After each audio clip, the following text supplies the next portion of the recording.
కేటీఆర్ గారు తనకు ఎలాంటి అవకాశాలు ఇవ్వట్లేదని కేసీఆర్ గారు కేటీఆర్ గారిని ముందు పెట్టి మరి పార్టీ పగ్గాలు వర్కింగ్ ప్రెసిడెంట్ గా వారిని నియమించి మరి హరీష్ రావు గారి ప్రస్థానాన్ని తగ్గించడంలో కేసీఆర్ గారు విజయవంతం అవడం ఇదంతా గమనించిన హరీష్ రావు గారు ఫ్రస్ట్రేషన్ లో మరి బీజేపీ పార్టీకి పోవాలనే ప్రయత్నం చేయడం, అక్కడ బీజేపీ పార్టీ కూడా హరీష్ రావు గారికి పెద్దగా ప్రాముఖ్యత ఇవ్వకపోవడం, ఇదంతా జరిగిన తర్వాత హరీష్ రావు గారు మతి తప్పి ఫ్రస్ట్రేషన్ లో మాట్లాడుతున్నట్టుగా కనబడతా ఉంది.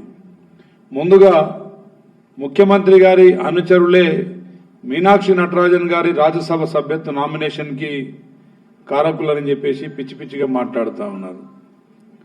హరీష్ రావు గారు ముందుగా మీలో చీమునెత్తులు ఉంటే, దమ్ము ధైర్యం ఉంటే, మీ దగ్గర ఏదైనా ఆధారాలు ఉంటే ప్రజల ముందు పెట్టండి. అదేవిధంగా కేంద్రం అవలంబిస్తున్న ప్రజా వ్యతిరేక విధానాల్ని ఖండించండి.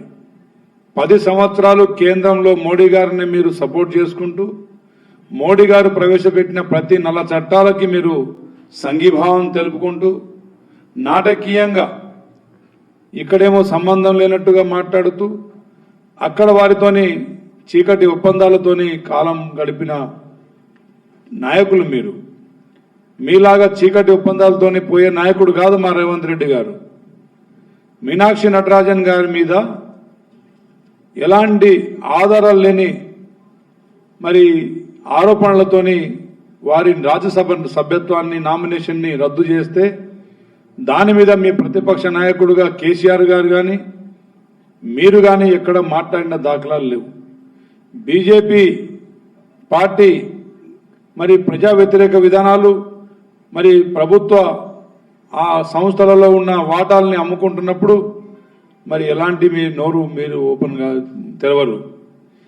అలాంటి మరి చీకటి ఒప్పందాలతో మీరు కాలం గడుపుకుంటూ మరి ఈరోజు ప్రజల కోసం అహర్నిశలు శ్రమిస్తున్న, రోజుకు 18 గంటలు పనిచేస్తున్న ముఖ్యమంత్రి గారి మీద మీరేదో అసత్య ప్రచారాలు చేస్తే ఈ ప్రజలు నమ్మరని చెప్పి తెలియజేస్తా ఉన్నా.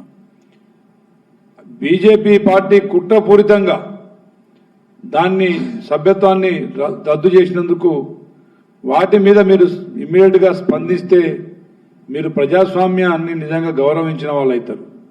అంతేగాని గుడ్డగాల్చి బట్టగాల్చి మరి మీదేసినట్టుగా మీరు మాట్లాడితే కరెక్ట్ కాదు అని చెప్పి నేను తెలియజేస్తా ఉన్నా. అదేవిధంగా మరి కల్వకుంట్ల కవిత గారిని కేసీఆర్ కుటుంబ సభ్యులు నుండి బయటికి గెంటేసేటట్టు చేసింది మీరు కాదా? స్వయంగా కవిత గారే దొంగలు తన స్వయంగా తండ్రి గారి పక్కన అంత దొంగలు చేరిరు. కవిత గారు తండ్రికి రాసిన లేఖను బయట మరి పబ్లిక్ చేసింది హరీష్ రావే అని చెప్పేసి కవితారావు గారే మీ మీద నిందలేసిన వాస్తవం కాదా? ఆ కుటుంబంలో చిచ్చు పెట్టి వారిలో విభేదాలు సృష్టించి మరి వారిని పార్టీ నుండి ఇంటి నుంచి ఎల్లగొట్టింది హరీష్ రావు గారు కాదా? మీకు నిజంగా దమ్ము ధైర్యం ఉంటే దీని మీద సిట్ వేసి దీని మీద జ్యుడిషియల్ మరి ఎంక్వైరీకి మీరు డిమాండ్ చేయండి. నేను హరీష్ రావుగా నేను కవితారావు గారి మరి వివాదాల్లో నేను లేనని చెప్పి మీరు నిరూపించుకోండి. ఆ దమ్ము నీకుందా? అది లేకుండానే మరి మీ రాజకీయ స్వార్థం కోసం వారి కుటుంబంలో చిచ్చుపెట్టి గుంటకాడి నక్కలాగా మరి మీరు అవకాశాల కోసం ఎదురు చూస్తుంది మీరు కాదా? అదేవిధంగా ముఖ్యమంత్రి గారు క్యాంప్ ఆఫీస్ శాసన మండలి హాలు పక్కన రూమ్ కట్టుకుంటానని చెప్పేసి కొంచెమైనా మీకు బుద్ధి ఉండాలి.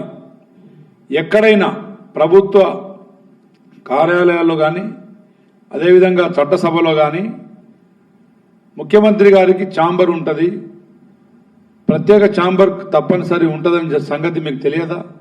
ఆ ఇంకిత జ్ఞానం కూడా మర్చిపోయి మీరు మాట్లాడితే మరి మీ మధ్యస్థిమితం లేనని చెప్పేసి తెలంగాణ ప్రజలు అనుకోక తప్పదు. అదేవిధంగా Marri Chennareddy human resource development centres దగ్గర చాలా ఖాళీ ప్లేస్ ఉంటే ఆ ఖాళీగా ఉన్న ప్రదేశం కబ్జా బారిన పడకుండా దాన్ని రక్షించి అక్కడ పరిపాలనా విభాగాలకు సంబంధించిన అధికారులతో చర్చించడానికి ఆఫీస్ కడితే మరి దానికి మీరు అసత్య ప్రచారాలు చేస్తూ ఉన్నారు.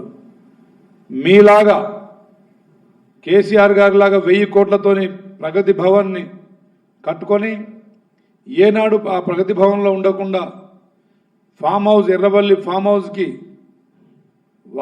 వారం మొత్తం అక్కడే గడిపే విధంగా మరి ఇక్కడ 1000 కోట్ల ప్రజాధనాన్ని దుర్వినియోగం చేసి అక్కడ ఫామ్ హౌస్లో నివాసం ఉంటూ అక్కడి నుంచే పరిపాలన సాగించినట్టు మా ముఖ్యమంత్రి గారు చేయట్లేదు. అదేవిధంగా ప్రగతి భవన్ కట్టిన తర్వాత కూడా ఎర్రవల్లి ఫామ్ హౌస్ నుంచి అడ్మినిస్ట్రేషన్ మీలాగా మేము చేయట్లేదు. ఎర్రవల్లి ఫామ్ హౌస్ చుట్టూ ప్రభుత్వ సొమ్ముతోని చుట్టూ ప్రహారీ గోడ, అదేవిధంగా సెక్యూరిటీ, అదేవిధంగా బుల్లెట్ ప్రూఫ్ బాత్రూమ్లు కట్టుకుంది మేము కాదు, అది మీరే. గత 10 సంవత్సరాల్లో ప్రజా ఆస్తుల్ని ప్రజా ధనాన్ని దుర్వినియోగం చేసి విచ్చలవిడిగా ఏనాడు సెక్రటరేట్ రాకుండా, ఏనాడు ప్రగతి భవన్లో ప్రజలకు కానీ ఎమ్మెల్యేలకు కానీ మంత్రులకు కానీ ఎలాంటి కలుసుకునే వెసులుబాటు కల్పించకుండా మరి అందరినీ ఒక నియంత్ర ధోరణిలో అందరినీ వంచింది మీరు. ఆ సంగతి మీరు మర్చిపోవద్దని చెప్పి తెలియజేస్తా ఉన్నా. అదేవిధంగా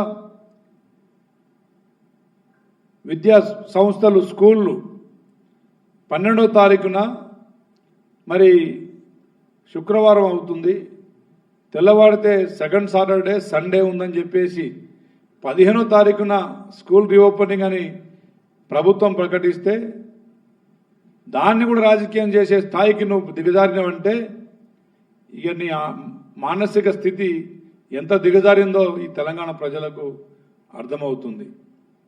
సెలవులను దృష్టిలో పెట్టుకొని అదేవిధంగా ఎండలు తీవ్రంగా ఉన్న ఎండలు మరి వడగాల్పులు వడదెబ్బలు తగులుతున్న ఈ పరిస్థితులలో 2 రోజులు సెలవు దినాలని దృష్టిలో పెట్టుకొని 15వ తారీఖున స్కూల్ రీఓపెనింగ్ చేయడాన్ని మీరు రాజకీయం చేయడం మీ అవివేకానికి, రాజకీయ అవివేకానికి నిదర్శనం అని చెప్పి తెలియజేస్తా ఉన్నా.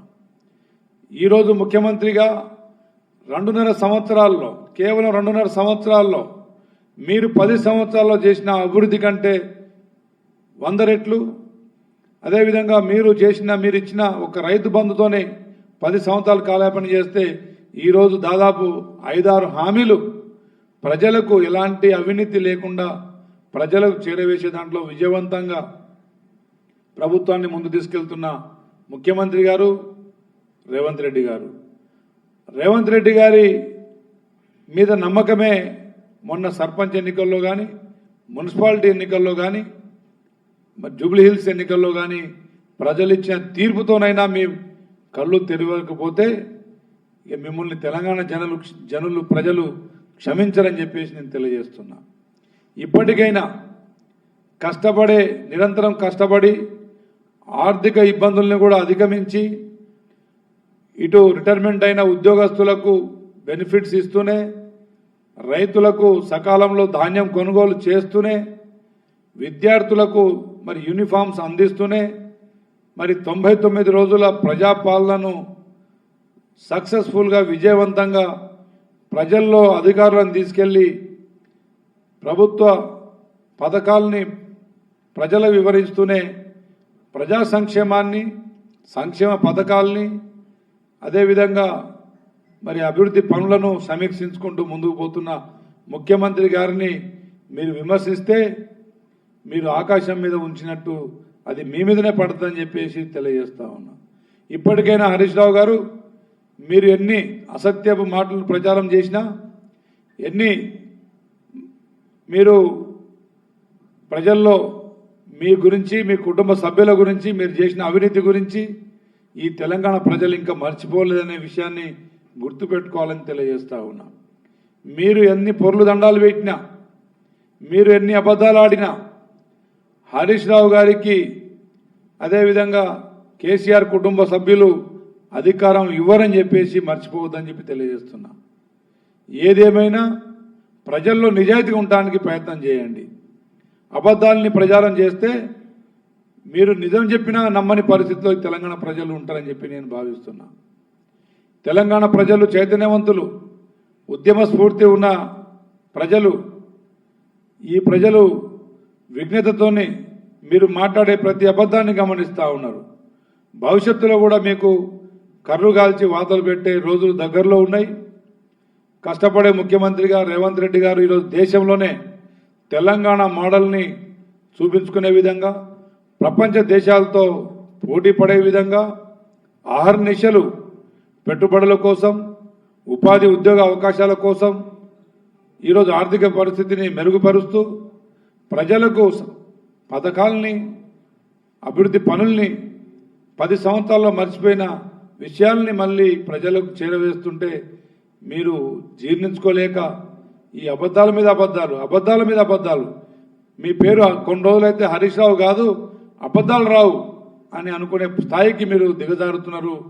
ఇది మీ రాజకీయ భవిష్యత్తు మంచిది కాదు అని చెప్పి మరి నేను హితవు పలుకుతూ, ఇప్పటికైనా బుద్ధి మార్చుకోండి. కేసీఆర్ గారేమో ఫామ్ హౌస్లో పరిమితం అయిపోయిండు. కేటీఆర్ గారేమో అహంకారంతోనే మరి కళ్ళు తలకెక్కి మాట్లాడుతూ ఉన్నారు.